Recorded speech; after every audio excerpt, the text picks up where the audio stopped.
ये जो हमारा दिमाग है ये बहुत ओल्ड माइंड है, ये बूढ़ा चित्त है, बूढ़ा मन है। और ये बूढ़ा क्यों है, पुराना क्यों है? क्योंकि हम धारणाओं में ज़्यादा विश्वास करते हैं।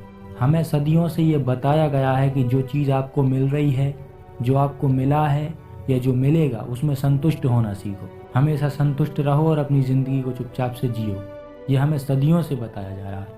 तो जब तक हम इस धारणा को पकड़े रहेंगे, हम इससे बंधे रहेंगे, तो हम भविष्य का निर्माण नहीं कर पाएंगे। इसलिए भविष्य का निर्माण करना है तो अतीत को भूलना पड़ेगा, अतीत को छोड़ना पड़ेगा। एक कहानी से मैं अपनी बात शुरू करता हूँ। जापान के एक छोटे से राज्य पर एक बहुत बड़े राज्य ने हमला कर दिया। वो जो बहुत बड़ा राज्य था उसकी सेना बड़ी थी, उसमें सैनिक बहुत बहादुर थे, उसका सेनापति भी बड़ा महान था, बड़े उसके चर्चे थे दूर दूर तक। तो ये बात जब उस छोटे राज्य के सैनिक को पता चली, सेनापति को पता चली जब, तो उसने जाकर राजा को सारी बात बताई और उसने कहा कि वो जो राज्य ने हमला किया है हमारे ऊपर, उसकी सेना बहुत विशाल है, बहुत बलशाली लोग हैं, शक्तिशाली लोग हैं और बहुत बड़ी सेना है, बहुत बड़ी टुकड़ी है उनकी। हमें हार स्वीकार कर लेनी चाहिए। फालतू में हमें अपने सैनिकों को कटवाना नहीं है, मरवाना नहीं है, इसलिए हमें अपनी हार स्वीकार कर लेनी चाहिए। तो राजा ने कहा कि मैं तो तुम्हें बड़ा बहादुर समझता था, लेकिन तुम बहुत कायर निकले। जब उसने अपनी तलवार रख दी सेनापति ने कि मैं युद्ध लड़ने नहीं जाऊंगा, हमें हार स्वीकार कर लेनी चाहिए, सेना बहुत बड़ी है। तो वो जो राजा था, वो राजा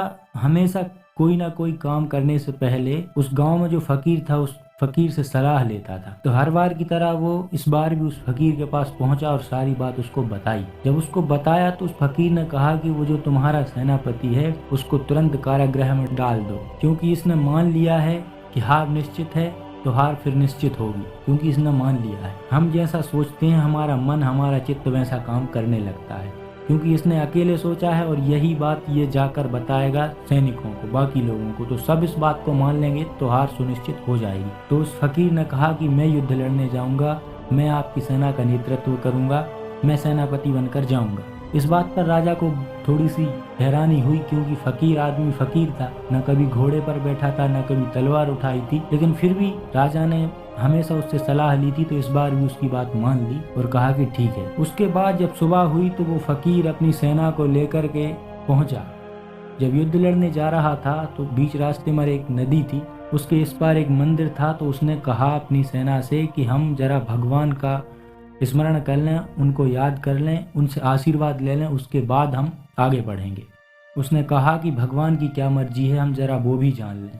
तो सैनिक जो थे उन्होंने कहा कि भगवान की मर्जी हमें कैसे पता चलेगी? तो उसने कहा वो मुझे पता है, उसका उपाय है मेरे पास। उसने उस मंदिर के बाहर अपनी जेब से एक सिक्का निकाला और उस सिक्के को हवा में उछाला और कहा कि अगर हम जीतेंगे तो ये सिक्का सीधा गिरेगा और हारेंगे तो उल्टा गिरेगा। और यकीनन वो सिक्का सीधा गिरा। सीधा गिरा तो उस फकीर ने सबको बता दिया कि हम जीतेंगे, अब चिंता किसी बात की नहीं, अब हमारी ही जीत होगी, कोई चिंता ना करे इस बात की।